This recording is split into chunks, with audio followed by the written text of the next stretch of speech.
other's love song. Take the teachings you heard me proclaim in the presence of many witnesses, and entrust them to reliable people who will be able to teach others also. Take the teachings you heard me proclaim in the presence of many witnesses, and entrust them to reliable people who will be able to teach others also.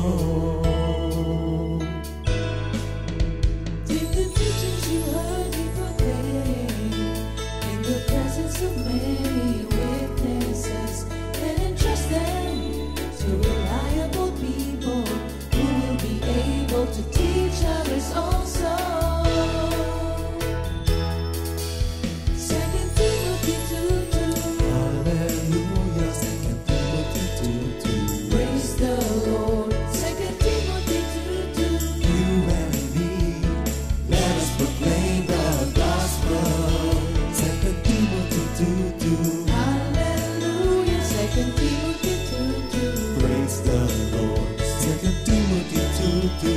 You and me, Let us proclaim the gospel of Jesus Christ. Take the teachings you heard me proclaim in the presence of many witnesses, and entrust them to reliable people who will be able to teach others also.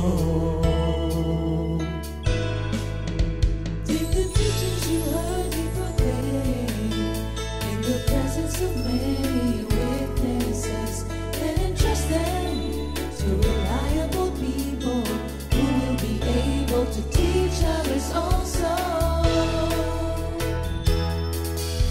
Second Timothy 2:2. Hallelujah, 2 Timothy 2:2. Praise the Lord. Second Timothy 2:2.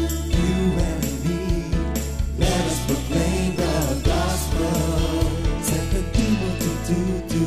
Hallelujah. Second Timothy 2:2. Praise the Lord. 2 Timothy 2:2.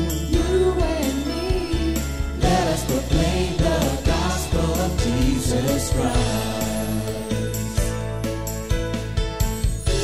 The harvest is plenty, but the workers are few.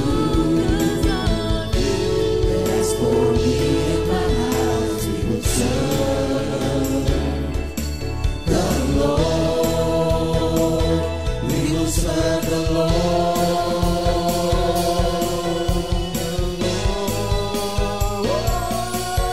Second Timothy 2:2. Hallelujah. Second Timothy 2:2. Praise the Lord. Second Timothy 2:2. You and me, let us proclaim the gospel. 2 Timothy 2:2. Hallelujah. 2 Timothy 2:2. Praise the Lord. 2 Timothy 2:2. You and me, Let us proclaim the gospel of Jesus Christ. 2 Timothy 2:2. Hallelujah. 2 Timothy 2:2. Praise the Lord. 2 Timothy 2:2. You and me, let us proclaim the gospel. 2 Timothy 2:2. Hallelujah. 2 Timothy 2:2. Praise the Lord. 2 Timothy 2:2. You and me, let us proclaim, live on this day, delighting the Lord for His goodness. Let us proclaim, live on this day, delighting the Lord for His goodness. Let us proclaim, live on this day, delighting the Lord for His goodness. And He's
sa kanyang utos.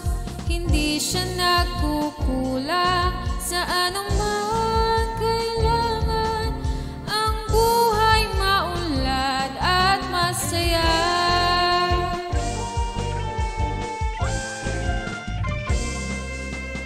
Mapalad ang tao na kay Yahweh ay maitakon.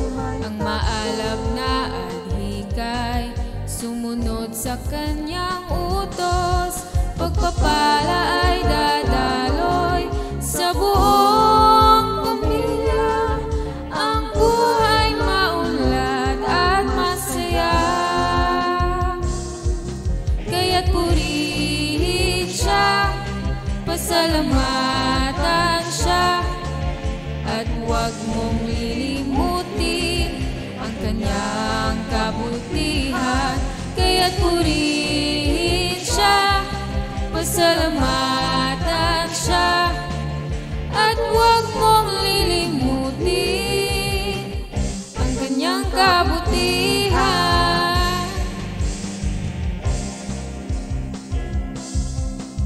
Palad ang tao na kay Yahweh ay maitakon.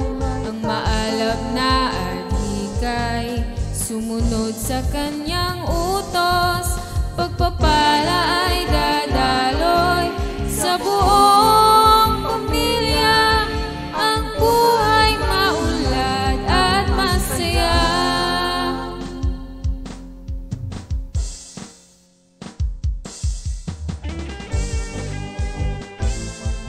Masaya, masaya, masaya.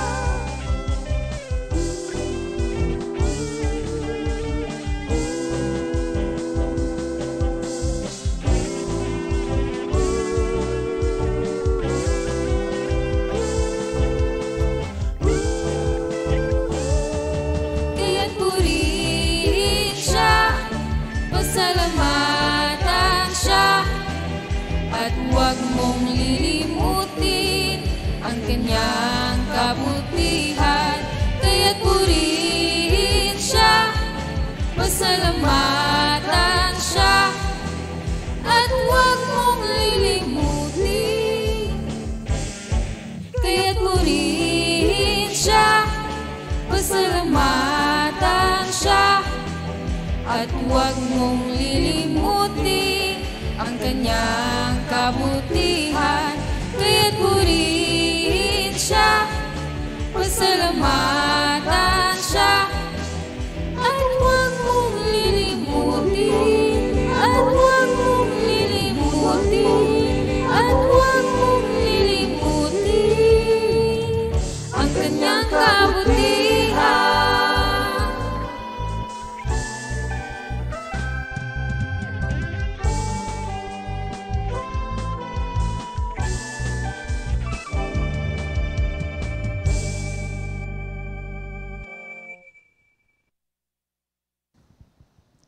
Good morning, Jesus!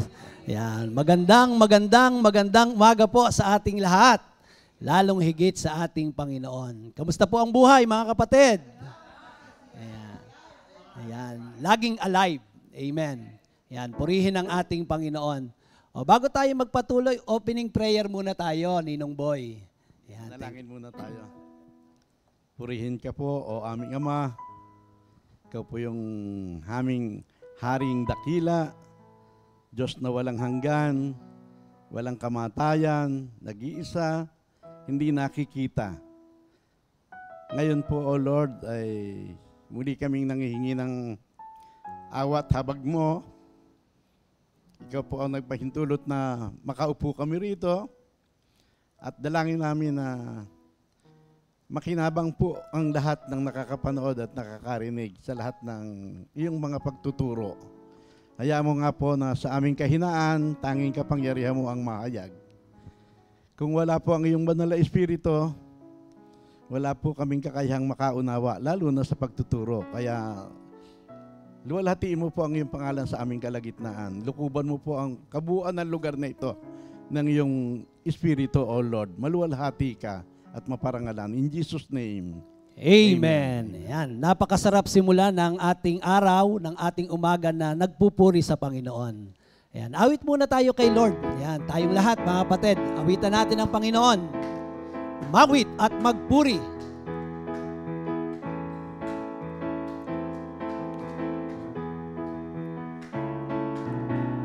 Mawit at magpuri, lahat ng kanyang nilikha. Ang buhay kong taglay, sa kanya nagmula. Ang buhay kong ngayon, binago mong lubos. Kaya't ako'y magpapasyang sumunod kay Jesus. Lahat ng may buhay, sumigaw ng O Yahweh. Lahat ng may buhay, dapat magsaya. Lahat ng may buhay, itaas ang kamay. At magalak ka sa Panginoon. Ano man ang iyong kalagayan, ano man ang iyong kalagayan,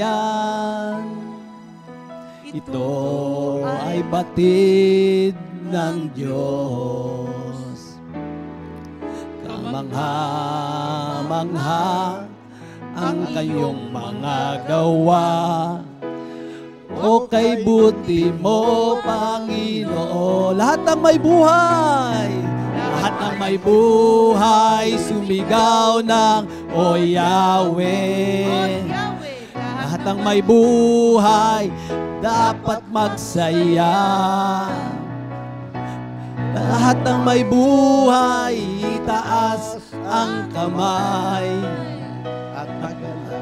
At magalak ka sa Panginoon. At magalak ka. At magalak ka sa Panginoon. Amen. Thank you, Lord. Tayo po ba'y nagagalak sa Panginoon? Amen. Ayan. Pero pag nagalak ang Diyos, sabi nga sa Nehemiah 8:10, the joy of the Lord is our strength. Tayo ay lumalakas. Malakas ba tayo, mga kapatid? Amen. Masigla po ba tayo? Ayan. Humihinga pa po ba tayo, mga kapatid? Ayan. Isa nga pong inhale. Sabihin natin, hallelujah.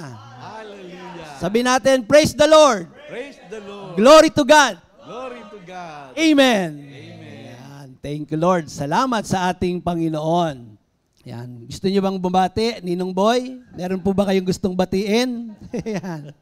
Bati muna po kayo. Si Nanay, binabati ko si Nanay. Laging nanonood yun. At lahat na tayo, pagbati po. Para sa inyo lahat. Thank you, Lord. Sa ibang bansa, si Ninong Fred, kamustahin niyo naman. Sina Pastor Fred. Ha? Ako na lang. Ayan. Kinakamusta po ni Ninong Boy, si Pastor Fred. At si Ninang Nilda, yung kanya pong kapatid. At yung kanyang mga mahal sa buhay dyan sa ibang bansa. Tayong lahat sa Comfy, North, East, West, and South. Alam ko na tayo ay laging sinasamahan at lagi nating kasama ang ating Panginoon. At salamat sa ating mga kapatid, sa ating mga kapatiran na patuloy na sumusubaybay sa ating Good Morning Jesus. At ngayon nga pong Tuesday, tuwing Tuesday ang ating tinatalakay yung tungkol sa doctrine of ecclesiology sa body of Christ, mga kapatid. At yan nga po yung ating ipagpapatuloy ngayon. Pero bago tayo magpatuloy, puntahan muna natin ang ating memory verse of the week. Ang ating memory verse of the week ngayong week na to, sa James 1 verse 17, sa New King James Version.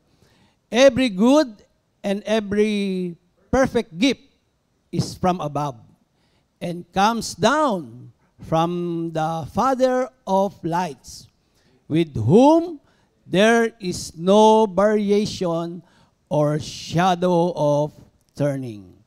Sa Tagalog po, Ninong Boy. Ang bawat mabuting kaloob at bawat sakdal na kaloob ay pawang buhat sa itaas na nanggagaling sa Ama ng mga ilaw, na sa Kanya ay walang pag-iiba o anino man ng pagbabago. Amen. Yan, purihin ang ating Panginoon. At katulad nga nung ating pag-aaral nung Sunday at kahapon, dahil sa kagandahang loob ng Diyos, tayo ay binigyan ng kanya-kanyang kaloob. So pag sinabing gift, hindi ito pinaghirapan, hindi mo ito hiningi, ito'y kusang loob na ibinigay ng Panginoon para sa ikalalago ng kanyang simbahan.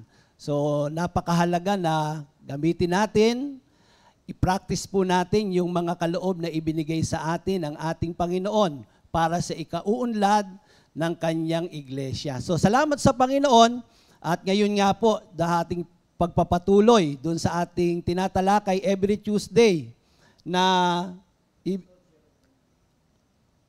so, di ba pag Tuesday ang tinatalakay natin yung tungkol sa internal body. So, imagine na yung palang ating mga, ano bang tawag yan, lamang loob. Kasi dati ang alam ko, lamang loob, ano lang nandiyan sa mga kanto-kanto. Masarap yung mga lamang loob. Pero grabe pala yung ating pagbinigyan mo ng pansin, yung ating mga lamang loob, meron pala yung kaugnayan pagdating sa body of Christ. Kaya napakaganda nitong ating tinatalakay, mga kapatid. Kung ating i-review, ano na ba yung ating mga natalakay, mga kapatid? Ano yung unang tinalakay ni Minister Ernie at saka ni Pastor Simple? Atay at dila. Ayan. Kayo po ba'y may atay pa? Ayan. Kamusta naman po ang inyong dila? Ayan. Alam nyo, yung Proverbs 18, 20 and 21, grabe pala yung dila. Sabi nga ni Santiago, napakaliit, no? Napakaliit na bahagi ng katawan. Pero malaki raw ang nalilikhang kayabangan. Kaya nung sabi niya doon, yung barko, laki-laki, na ipapadpad ng hangin, ng alon, pero pagka kinontrol ng piloto, yung timon, pwede niyang dalhin kahit saan. Yung dila, liit-liit, parang ang hirap pigilin. Pero napakahalaga na tayo, pipigilan natin kasi sa Matthew 12, verse 36 and 37, pagdating ng araw ng paghuhukom, yung ating mga salitang walang kabuluhang binanggit, sinabi, pananagutan pala natin. Pero thank you Lord, dahil pagka maganda yung ating mga salita, meron palang gantimpala. Kaya sanayin natin mga kapatid na simula ngayon, lahat ng lalabas sa ating labi ay nakalulugod lamang sa pandinig ng ating Panginoon. Noong kay Pastor Rafi at saka kay Minister Ed, puso naman ang kaniyang tinalakay. Ayan. Kamusta po ba ang kondisyon ng ating puso? Ayan. Sa palagay nyo ngayon, ano po kayang ating tatalakayin? Kayo nung, napapalagay pa ba kayo dyan? Bob, ayan. Ano kayang tatalakayin natin nung? Tungkol sa lungs. Ayan. Sa Tungkol sa? lungs. Lungs. Tagalog ay baga. Baga. Ano kayang kaugnayan ng lungs pagdating sa body of Christ? Iyan ang aalamin po natin, mga kapatid. Pero bago yon, hindi man kami mga doktor. Pwede ba natin tawagin si Doc Mon? Pero nandiyan naman si Ninang Nene, ano? So, nung boy, ano ba yung nakuha nyo sa lungs? Ano ba yung function ng lungs sa ating katawan? Huwag kayong magulat sa akin, nung. Ako lang to, nung. Ako lang. Pagkabaga, lagi ang lagi lang nating naririnig, puso eh. Pero ang hindi natin alam, hindi makakapag-function ng mainam ang puso kung depektibo ang baga. Baga. Sanay kasi ako na maraming bahagi ang katawan, mula paa hanggang ulo, hanggang pati buhok bilang ng Diyos. May kanta yan nung eh. Lahat may binabanggit. May kanta. Oo. Paa, tuhod. pero pagka lungs, kaya medyo, kagabi lang ibinigay sa atin yung topic. Kaya kung saan lang tayo umabot, okay lang. Pero may nasulat kayo tungkol sa lungs eh. Marami. Gusto niyo ako magbasa? Hindi. Walang dating yan. Pag kami nabasa na Hindi. kailangan, ikaw mismo alam mo. Pero yung lungs pala, ano to? Part of respiratory system. Pagka-respiratory, Oh. gamit sa paghinga ng tao. Gamit Marami sa palang paghinga. bahagi yan. Yung respiratory system, maraming bahagi. Pati ang ilong, pati bibig, lahat, pati yung throat, lahat. Pero ang pinaka-mayor, dyan sa lahat ng bahagi na yan, yung lungs. Saan dumadaan yung yung hininga?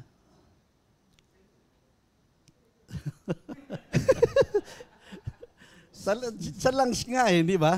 Yun. Saan lumalabas? Ayan. Sa bibig at ilong, yan yung mga opening para sa ating paghinga. Basahin natin yung ating word ngayon sa Genesis chapter 2 verse 7. Basahin ko muna po. Genesis chapter 2 verse 7. Then the Lord God took some soil from the ground and formed a man out of it. He breathed life, giving breath into his nostrils, and the man began to live. Sa Tagalog po, sabi dito, pagkatapos, ginawa ng Panginoong Yahweh ang tao mula sa alabok. Hiningihan niya sa ilong at nagkaroon ito ng buhay. So, nung pala, wala pang buhay. Ginawa ng Diyos, ng ating Panginoong Diyos, kumipil siya ng alabok at hinugis na tao. Pero wala pang buhay. Para magkaroon ng buhay, ano pong ginawa? Yan. Pwede bang huminga muna tayo? Baka hindi pa nag-toothbrush, oh? So, ibig sabihin pala ng breath, hininga, o yung spirit, hininga. Kaya mahalaga pala itong ating tatalakayin ngayon.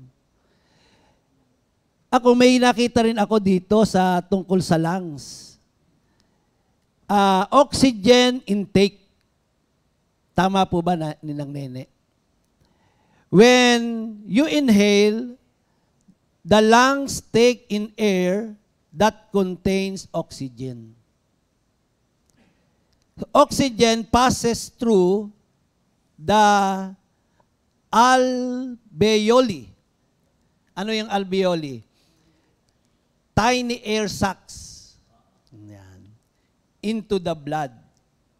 So, ang kahalagahan pa pala nito, yung carbon dioxide removal. So, pag tayo pala ay nag-inhale, anong nalalanghap natin? Oxygen.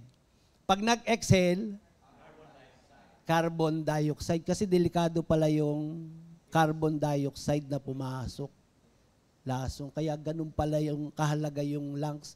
Kung yung liver, sumasala ng mga dumi, kaya pag nagpa-check ka ng lungs, limbawa, di ba, minsan konting napawisan ka lang, nagkakadepresya sa lungs. Naalala ko nga po yung di ba noong pandemic,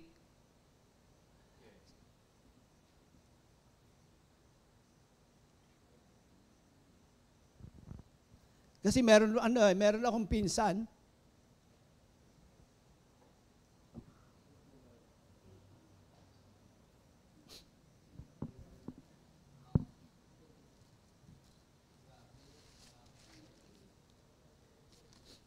siya 25 years old. Pasensya na po kayo. Po siya, nag-iisang anak ng babae nung aking, ng tita ko. Ako yung nakapansin sa kanya na namamanas. Sabi ko, ba't ganyan ang itsura mo? Ba't hindi ka nagpapa-check up? So, nung nagpa-check up siya, sa lungs pala yung depression niya. Nagkatubig yung baga.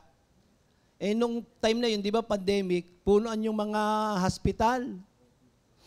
Dahil ang daming pasyente na COVID.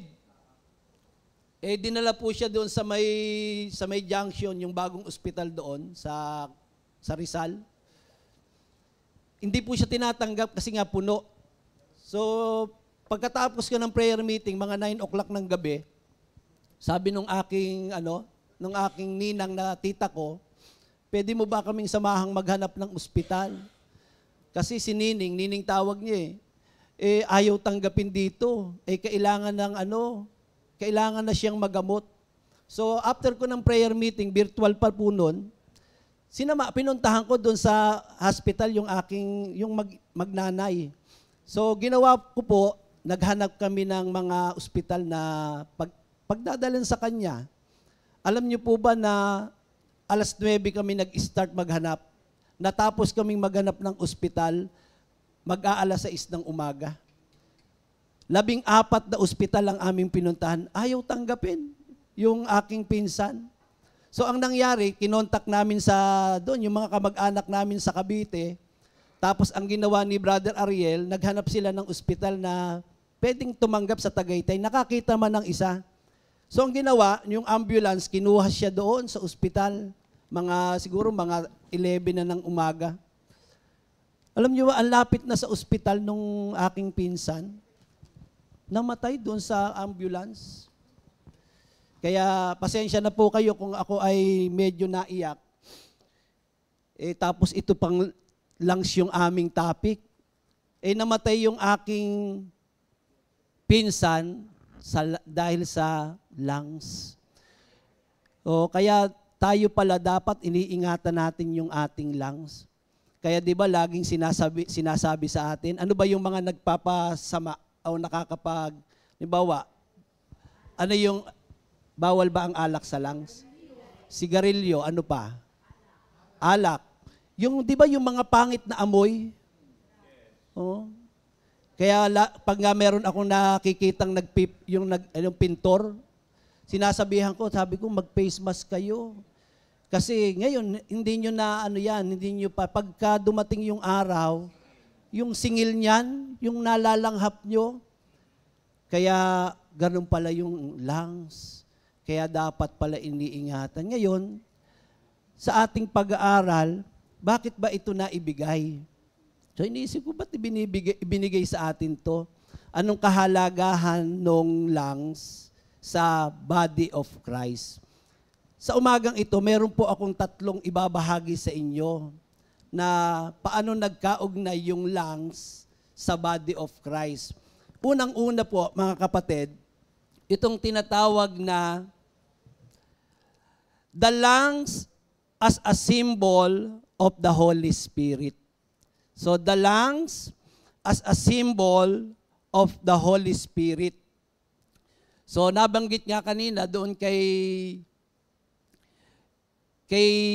doon sa Genesis 2, verse 7 na hiningahan para magkaroon ng buhay. So spirit means breath. Sa Hebrew, ang breath ay ruah. Na ang ibig sabihin nito, wind and spirit, yung ruah. Pero sa Greek word, ang spirit ang Holy Spirit ay pneuma. Pneuma.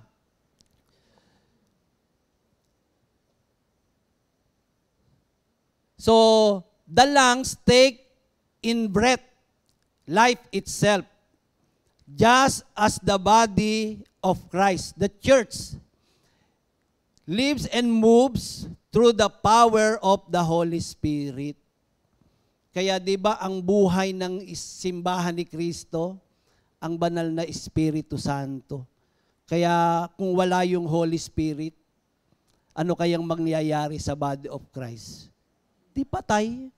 Kapag walang Holy Spirit, kaya kapag 'di ba ang isang tao, pag walang hininga, mawawala yung buhay.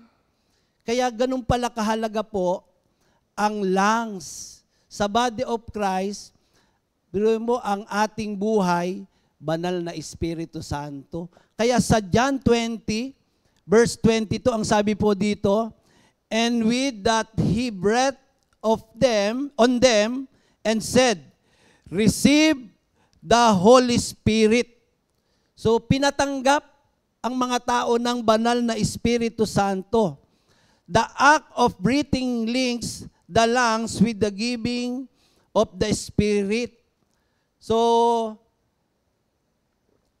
ano po yung ating matututunan natin? The lungs can symbolize the church's dependence on the Holy Spirit for life. Just as the body depends on breath. Without the Spirit or breath, the church cannot function. Kaya ganun pala kahalaga yung Holy Spirit sa body of Christ. Amen? So, pangalawa pong matututunan natin dito. So, una, the lungs as a symbol of the Holy Spirit. So, ang Holy Spirit, siya ang source ng life ng church. So, mabubuhay ang isang simbahan dahil sa banal na Espiritu Santo. Number 2, lungs as a ministry of prayer and worship. So, lungs as a prayer o as a ministry of prayer and worship. Hindi praise and worship, a prayer and worship. So bakit po? Sabi kanina ni Ninong Boy, di ba, merong nose, merong throat, na doon dumadaan yung hangin. So breath and voice. So, lungs empower vocal expression. Di ba? Lungs, ulitin ko, lungs empower vocal expression. Kaya pala pag mahina yung lungs, hirap magsalita. Kayo po ba hirap magsalita? Mahinhin lang siguro. Pero pagka ikaw mismo, sa sarili mo naman, ba't ako nahihirapang magsalita? Maari pala may diferensya sa lungs. Kaya ang bata ay, yan, pinaiyak ka ba noong araw, Mr. Arnold? Lahat tayo, di ba, pinapalo tayo sa puwet pagka bagong panganak. So, yung pala, ini-empower niya, sabi dito, yung lungs, yung vocal expression. So, singing, speaking, and praying, which are central to worship and proclamation in the body of Christ. Kaya pala doon sa Psalms 150 verse 6, let everything that has breath praise the Lord. Kaya yung lahat ng may buhay, sumigaw ng, O Yahweh. Kasi sabi doon sa awitin ng, hindi ko lang alam kung mami to, kaluluwa, purihin mo ang Diyos, ang Diyos. Ano ang magagawa ng mga patay sa pagpuri sa Diyos? Ano ang magagawa ng mga patay sa pagpuri sa Diyos? Ano ang magagawa ng mga patay sa pagpuri sa Diyos? Meron po ba? Wala. Wala. Sabihin mo sa katabi mo, wala. Walang magagawa yung mga patay. Kaya tayo raw mga buhay, tayo ang magpupuri sa ating Panginoon. In the body of Christ, the lungs can represent the praying and worshiping members who keep the church spiritually alive and connected to God. Meron po bang church na hindi nagpe-pray? Kaya tayo, thank you Lord. Wala, di ba? Tayo, thank you Lord. Sa yung ating format ng ating fellowship, ng ating prayer meeting. Saan tayo nagsisimula? Opening prayer. Pagkabasa ng word, pray uli.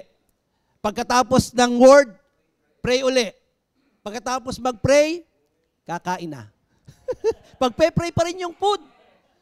Grabe.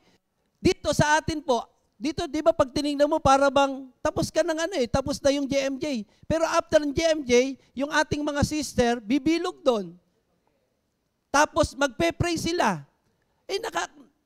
Ang ganda po nung, kasi ang daming mga kapatiran, nanghihina, may mga problema. Ngayon nga po yung sa San Pablo, si Sister Cel na anak ni Nanay Siling. Hindi ko naman masyadong kilala yung. Kaya lang, nung dinalaw po namin, ako'y tuwan-tuwa doon sa sister. Kasi medyo may edad na si Nanay Siling, pero hindi po nakakalit. Sabi niya, gusto ko pa rin mag-tithes. Kaya lang, ang aking problema, hindi na naman ako katulad ng dati. Wala nang masyadong dumarating na income. Pero sabi niya, ako'y merong gustong-gustong kanta sa kompi na hindi ko malilimutan. Alam niyo yung kantang gustong-gusto niya? Uunahin kong lagi ang Panginoon. Ayan. Nong, kanta tayo, uunahin. Nandiyan pala kayo, Nong.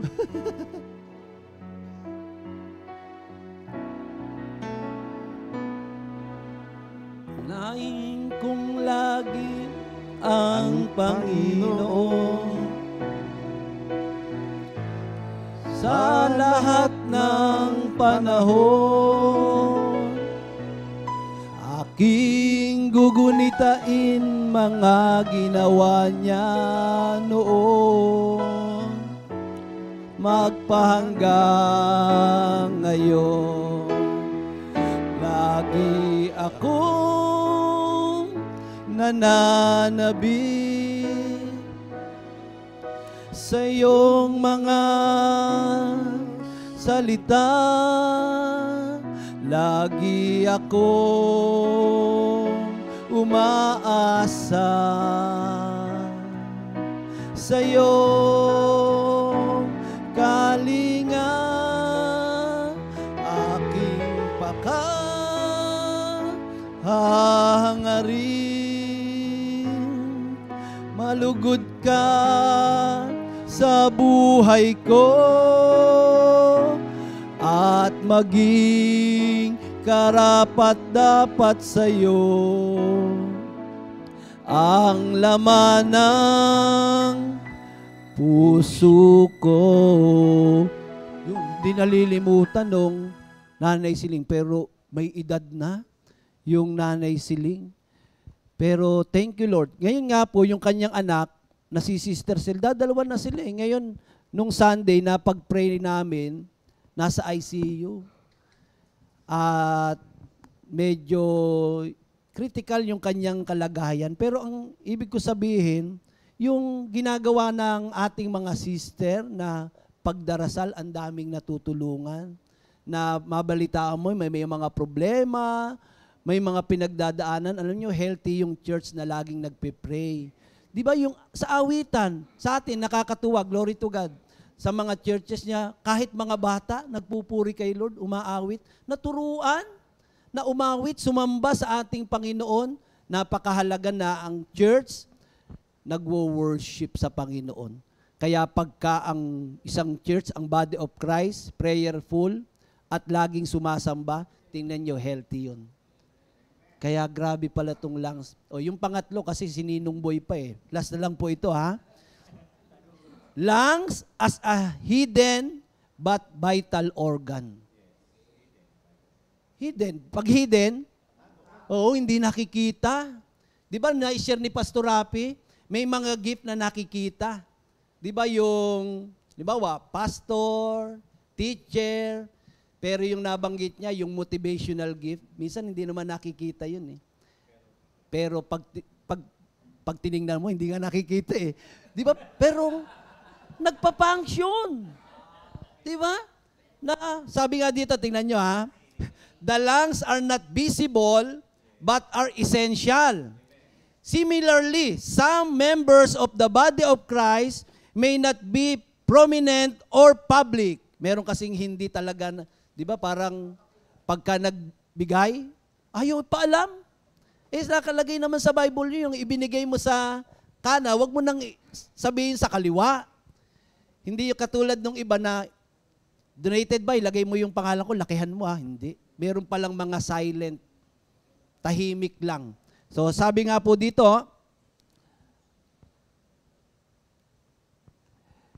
but they play a life-sustaining role. Intercession, support, and encouragement. Yun pala yung kanilang role.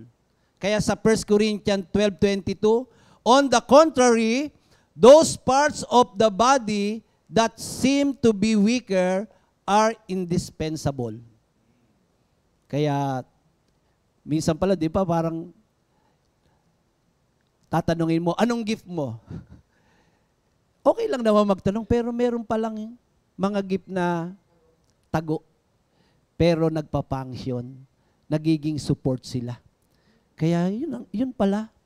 Kaya itong tatlong to, napakahalaga sa body of Christ, mga kapatid.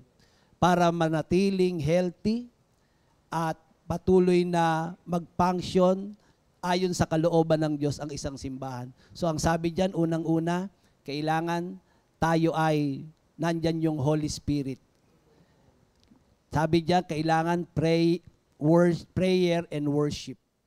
At sabi dito, hidden but vital organ.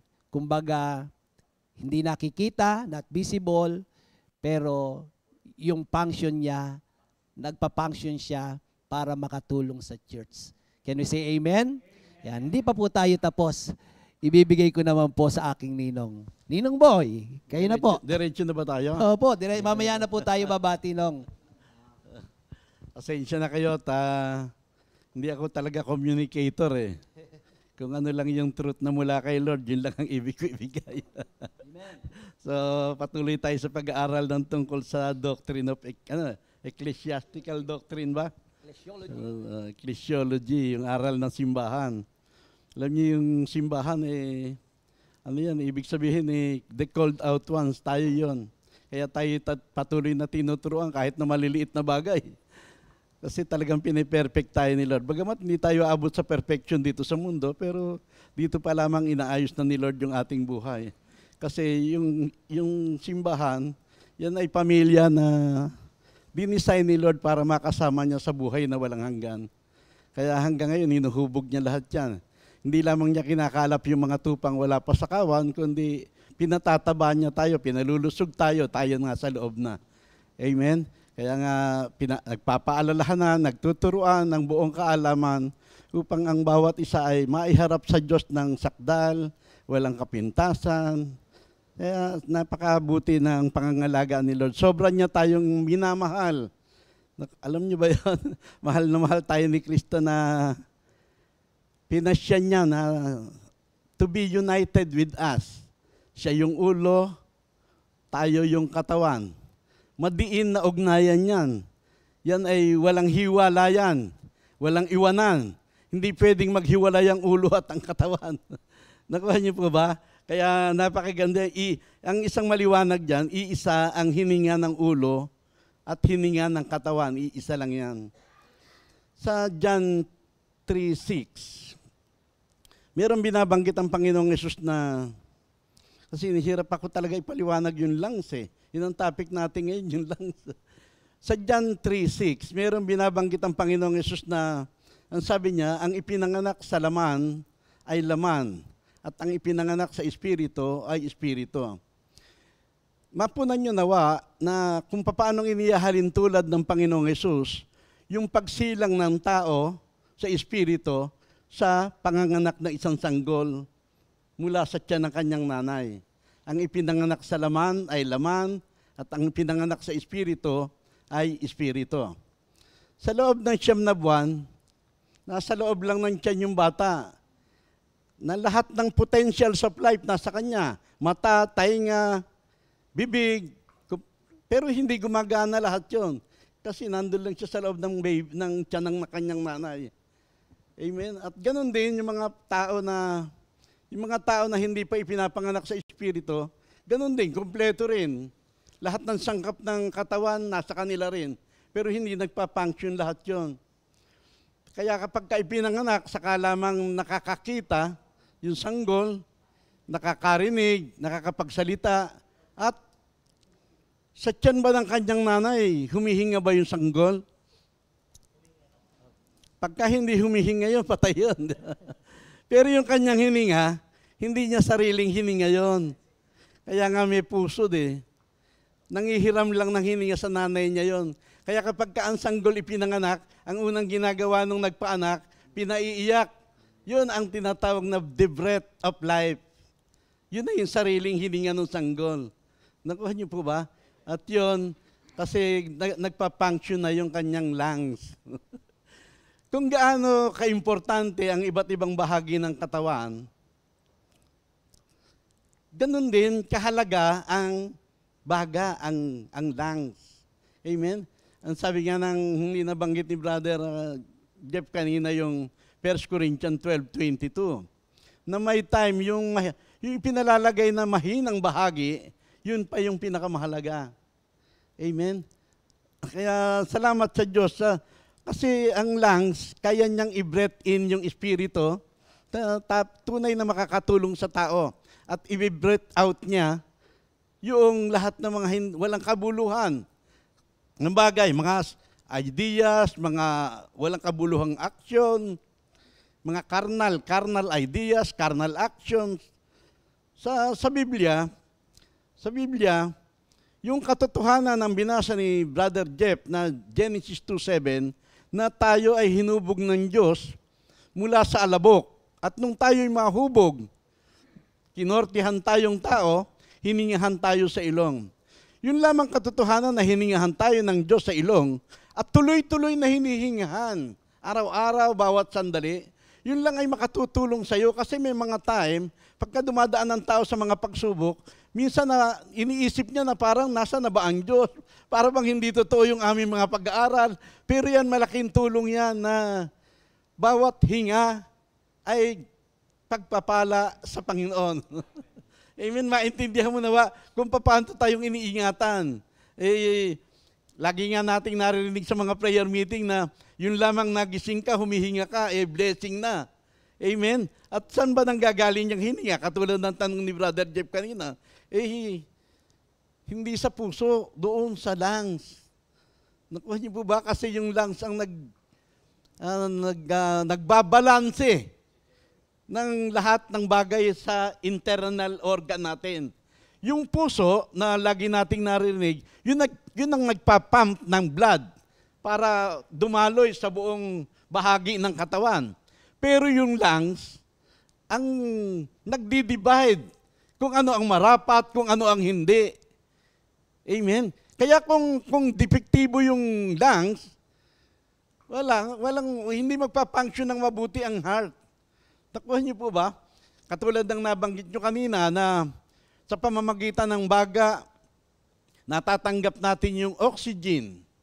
At pag-breath out ng tao, lumalabas naman, nare-release yung carbon dioxide. At sa mga pag-aaral, yung carbon dioxide ay napapakinabangan naman ng mga halaman. At yung binubuga ng halaman, oxygen yun. Kaya ang isang lugar, kapag ka mahalaman, mapuno, thank you Lord at yun. At marami tayong kapatiran na ganyan ng mga tahanan, naglalakihan ng puno. Kaya salamat sa Diyos. At ang isa pa sa lungs, nakaka-relate ang tao dyan. Kasi diyan na kaimbak yung lahat ng lungkot ng tao sa lungs. Kaya may time nakakadama tayo na para bang ang bigat-bigat ng dibdib mo, para bang hindi ka makahinga, parang hirap na hirap ka. Amen? Kasi yung kalungkutan at mga katatakutan na mula sa dinadala ng puso, diyan na iimbak sa baga natin. Nakuha po ninyo? Kaya minsan naninikip yung hininga mo. Amen? Kasi yung mga hindi nasusolusyon ng kalungkutan, dala-dala mo. Kaya salamat sa Diyos. At katulad ng nasabi kanina, kailangan malusog ang baga. Kapag mabuti tayong mga Kristiyano, okay na sa atin kasi wala na tayong mga bisyo. Pero kung tawagin niya yung mga sigarilyo, sin product Pero bakit pilit na isinasaksak ng mga lalaki yung kahit na babae? Sinasaksak doon sa kanilang baga yung mga usok na alam naman nilang makakasira ng kanilang baga. Nakuha niyo po ba? Kaya hindi lamang yung paghinga ang naapektuhan yan. Ang dami-dami. Minsan pagka nakakita ka doon sa kahan ng sigarilyo, yung mga external disease, pakarami na. Nawawasak yung bibig, pati ilong. So, hindi lamang paninigarilyo, kundi yung pag-inom ng alak. Bakit mo dudulutan ng mga alcohol? Alcohol, yung puso mo, yung baga mo. Kailangan marapat lang ang intake. Amen? At pati mga pollution.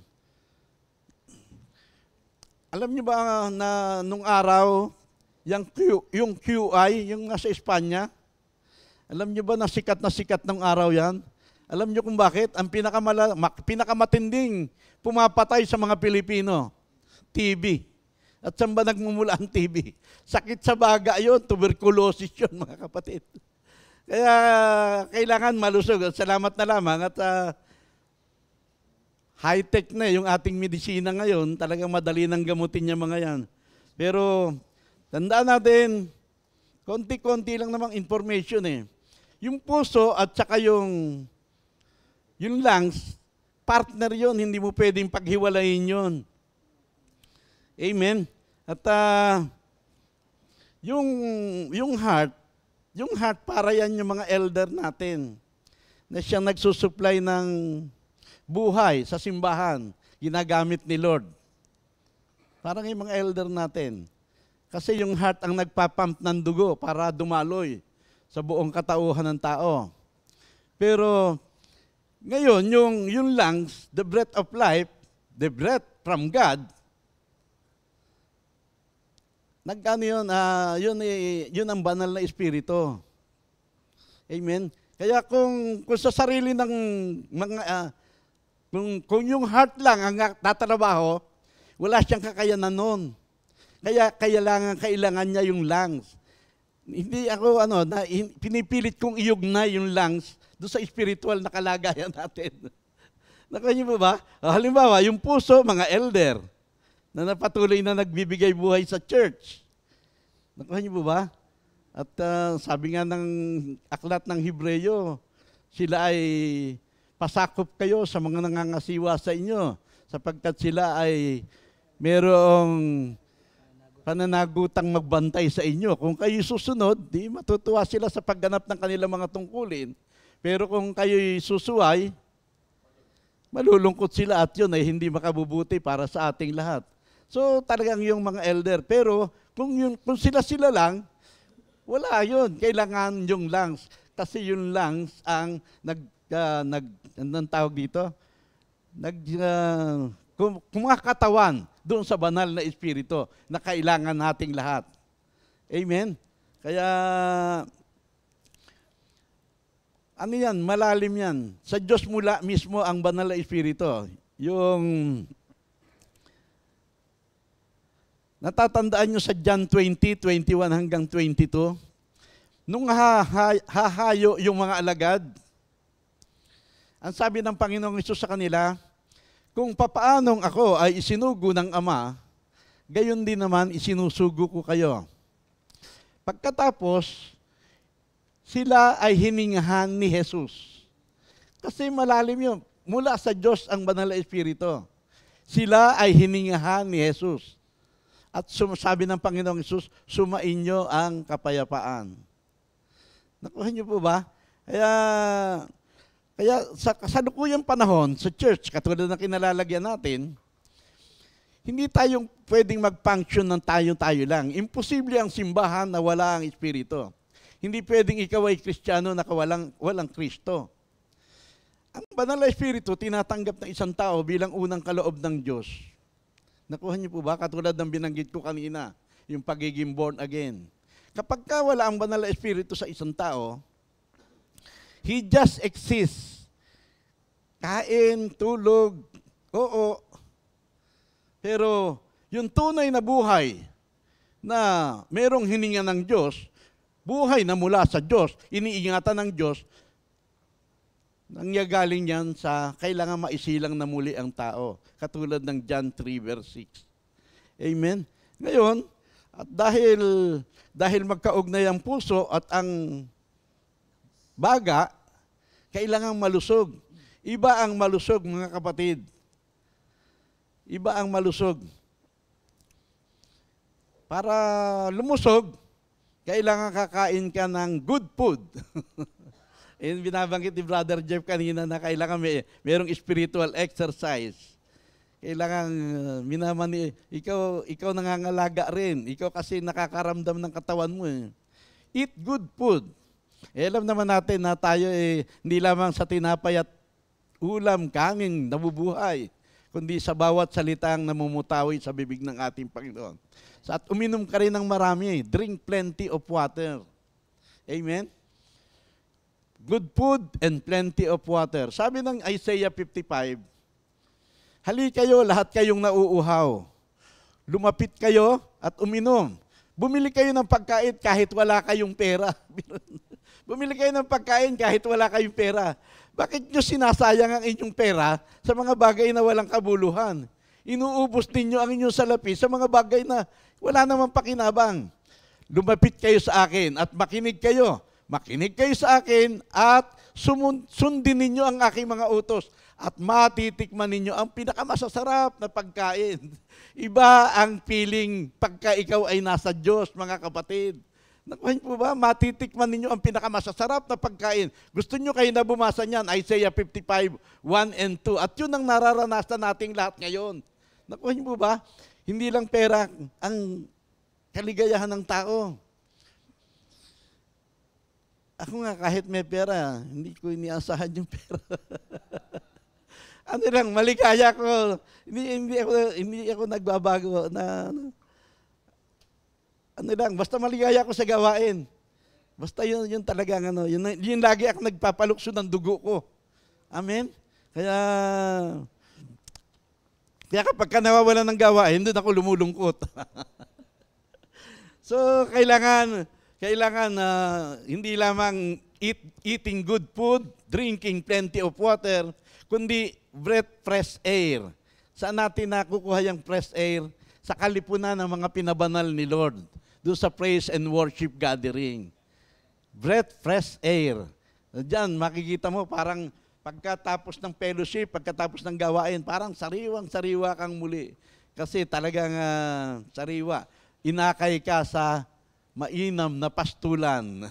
Amen? Yun. Kaya masarap mabuhay na isang tupa. Sunod ka lang na sunod. At ang isa pa, para sa spiritual exercise, practice breathing exercise. Practice breathing exercise. Amen? Inhale, exhale. Breathe in, breathe out. Ganun lang kasimple yun. Kailangan, iba ang malusog, in and out. Ako'y sanay magturo, pagka ang pag-uusapan ay yung mga external part ng body. Pero pagka internal, katulad nitong lungs, ngayon ko lang na-encounter to. Kaya pasensya na kayo kung talagang nagwawala akong kibo. Kasi hindi ko talaga alam kung paano ituturo. Binabahagi ko sa inyo kung ano lamang yung dating sa akin. Nakuha niyo po ba? At alam nyo, kapag napapractice mo, na-exercise mo yung breathing exercise, na-exhale mo yung mga impure things, at ini-inhale mo yung mga mabubuting bagay. Punuin mo ng mabuting bagay, mga bagay na marangal, mga bagay na malinis, mga bagay na karapat-dapat, kaibig-ibig, mga bagay na kalugod-lugod kay Lord. Alam niyo ba yung breathing in and out? Breathe in. Tanggapin mo lahat ng mabuting bagay mula sa Diyos. At makikita mo, tapos out. Kung ano yung masama na pumasok sa mind mo, masamang nasabi mo, breathe out. I-repent mo. Repent ka agad. Nakuha niyo po ba? At makikita mo, doon mo lang mararanasan yung tunay na pagmamahal ni Lord at yung kanyang personal na kapayapaan. Mararanasan mo yung tunay na kapatawaran ng Panginoon. Makakalakad ka na sa ayon sa patnubay ng Espiritu. Kasi, kanina pa natin na yung banal na Espiritu ay nagsisimbolize doon sa lungs. The breath of life. Amen? Sabi ng Romans 8:8, hindi nalulugod si Lord sa mga lumalakad, namumuhay sa laman. Bagkus tayo na mga tinawag ni Lord, miyembro ng kanyang simbahan, nakakasamahin niya sa buhay na walang hanggan, hindi na tayo nabubuhay sa laman. Kung totoong ang Espiritu ng Diyos ay sumasa iyo at sumasa akin. Kung ang Espiritu ni Kristo, ang sabi ng Romans 8:9, kung ang Espiritu ni Kristo wala sa isang tao, hindi siya Kristiyano. Ganun lang kasimple yun, mga kapatid. Kaya salamat sa Diyos sa mga ganyang mga katotohanan. Amen? Yung physical breathing, nagbibigay ng oxygen sa katawan at nare-release yung carbon dioxide. Ganon din naman, yung spiritual breathing, na-exhale natin through confession yung ating mga kasalanan. At pagka nag-inhale tayo, na-inhale natin yung nalalagay tayo sa kakaibang pagtitiwala sa empowering presence ng Banal Espiritu. Amen? Yung physical breath, hindi mo halos naiisip yun. Hinga ka lang ng hinga. Automatic yun eh. Pagka hindi ka na huminga, patay ka na nun. Wala ka na magagawa sa pagpuri sa Diyos. Pero yung spiritual breathing, kailangan conscious ka ron, palagian. Nakuha niyo po ba? Kailangan tuloy-tuloy na repentance, tuloy-tuloy na pagtanggap ng mga mabubuting kaloob ni Lord. Amen? Ano yun? Kailangan conscious kang lagi ron. Alam niyo ba na yung measurement ng maturity, sabi rin sa isang nabasa ko, yung measurement ng maturity, alam niyo kung ano measure? Yung time na ikaw ay nagkasala at doon sa time, yung agwat, yung time nang ikaw ay nagrepent. Pagka mahaba yung measure na yon, nagkasala ka tapos hindi ka kagad nagrepent, hindi ka pa, akala mo lang nagmamature ka. Ang isang mature na tao, pagka nagkasala, balik loob ka agad, repent ka agad. Kasi kapag ka tinagalan mo, aagawin ka na mong muli ng mga carnal mind mo. At yun doon tayo inaalagaan ng Panginoon kasi malakas ang hatak ng laman at ng sanlibutan. Nakuha niyo po ba? Kaya ganun nagpa-function yung lungs, yung banal na espiritu. Ganun nagpa-function sa atin. Hindi lamang tayo tinuturuan ng mga bagay na ibig nating malaman, kundi meron siya kakayahang pigilan tayo sa lahat ng masasamang gawa na dapat nating isagawa, pero mali. Ang banal na espiritu kumikilos doon. Nakuha niyo po ba? Kaya salamat sa Diyos practice breathing exercise. Lagi ka magpapasalamat sa kanyang mga pagpapatawad, at magtiwala na siya ang babago sa ating attitude and action sa pamamagitan ng patuloy na pagsuway sa Kanya. Ibig niya, i-maintain yung purity. Patuloy na pagsunod. Ibig ng Banal na Espiritu, i-maintain sa ating buhay, bawat isa sa atin, personally, individually, yung purity. Kaya ikaw ngayon ang makiayon ka sa patnubay ng Banal na Espiritu. Linisin natin ang ating sarili sa lahat ng makapagpaparumi sa ating katawan at sa Espiritu. Amen? Magi tayong marapat dagi sa harapan ng ating Panginoon. In Jesus' name, amen. Manatili lang tayo kay Lord. Amen. Manatili lang tayo kay Lord. Amen. Yan, purihin ang ating Panginoon. At ngayon naman po ay babatiin natin ang mga nagse-celebrate ng kanilang kaarawan. May 28, 2025. Happy birthday! Wow! Sister Gemma Ballester and Brother Ferdinand Manuntag. Wala ba lechon, Brother Ferdinand? Sarap ang lechon yan. Yan. Pasok, Brother Bong.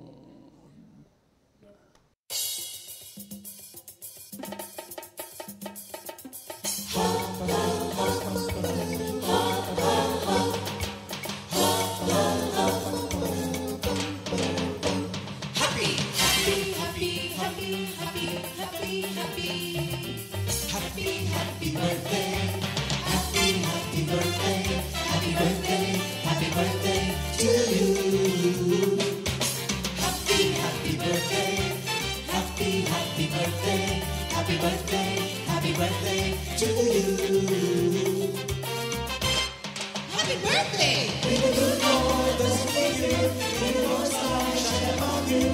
Happy, happy birthday to you. Happy, happy birthday to you.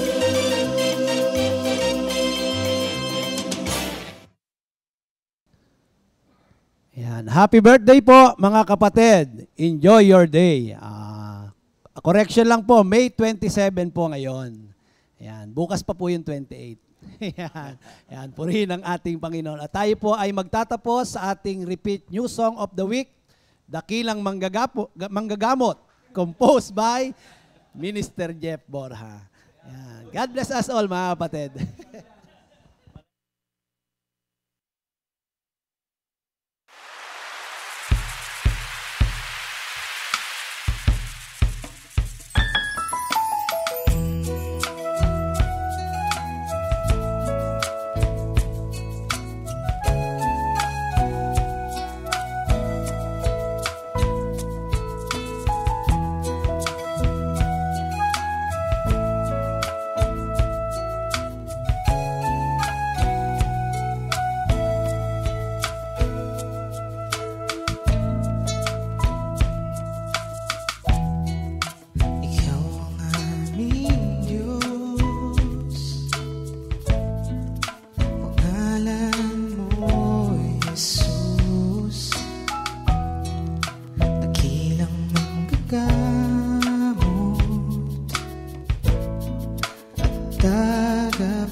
Sasambahin kita,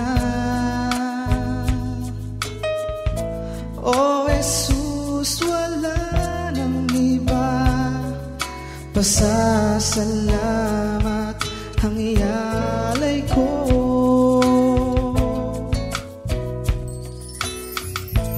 Pupurihin kita sa tuwi-tuwi na. Sasambahin kita, O Jesus, wala nang iba. Pasasalamat ang ialay ko, dahil mahal kita.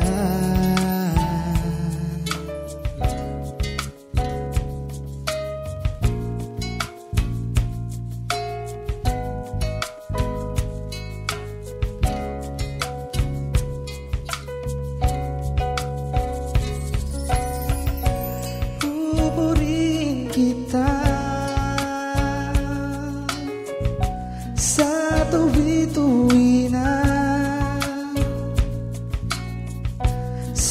Sasambahin kita, O Jesus, wala nang iba. Pasasalamat ang ialay ko.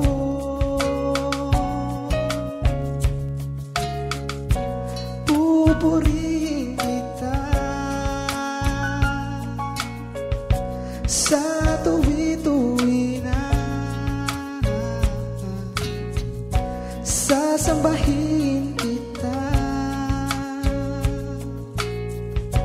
O Jesus, wala nang iba. Pasasalamat ang ialay ko. Dahil mahal kita, dahil mahal kita, Jesus, mahal, mahal na mahal kita.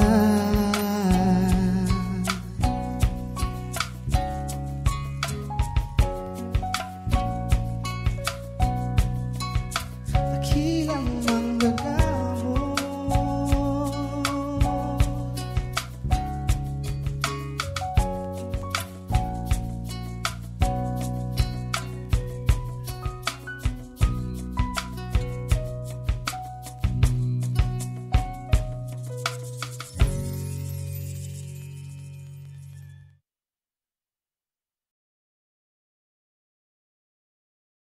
Second Timothy 2:2. Hallelujah. Second Timothy 2:2. Praise the Lord. Second Timothy 2:2. You and me, let us proclaim the gospel. Second Timothy 2:2. Hallelujah. Second Timothy 2:2. Praise the Lord. Second Timothy 2:2. You and me, let us proclaim the